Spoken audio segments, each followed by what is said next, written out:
right, guys, so I am going to show you today how to set up a rod and reel, fly fishing rod and reel. I have a basic 9-foot 5-weight rod and reel here. You can buy them together as a combo, you can buy them separate. They don't have to be the same brand, they just have to be the same, typically have the same weight. So you're gonna use your butt end of the fly rod here. Well, actually, what I would typically do is start with the skinniest part of the fly rod, and you're gonna put it from the skinniest to the thickest part of the fly rod. So if you'll see on there, you're gonna have little dots. You're gonna try to line those up on your fly rod, okay? And then you're gonna make sure they're together and then kind of twist it down.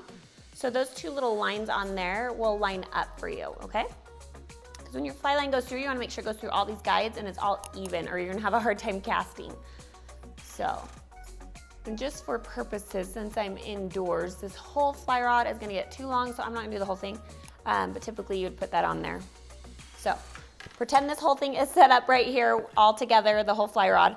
And what you're gonna do is if you see on the bottom of the fly rod under the cork here, you'll have a little indentation that you can actually put your fly reel into.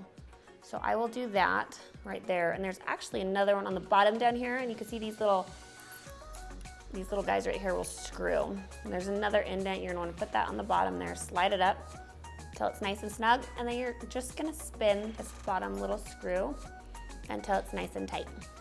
So I already have on my fly reel, I already have a backing which goes on first, my fly line, which I have a floating fly line on this one, and then I have my tapered leader. So I'm gonna find the thinnest part of my tapered leader and pull it out. Little trick for you, okay? When you go to set up your fly rod and you are up at the truck or wherever, right by the river fishing it, pull all the way out until you get fly line out first, and then kind of do a little loop. And what you're gonna do is guide this through all of your guides going up. If you end up putting the tapered leader through those guides, a lot of times it'll fall back through and you have to start all the way over again.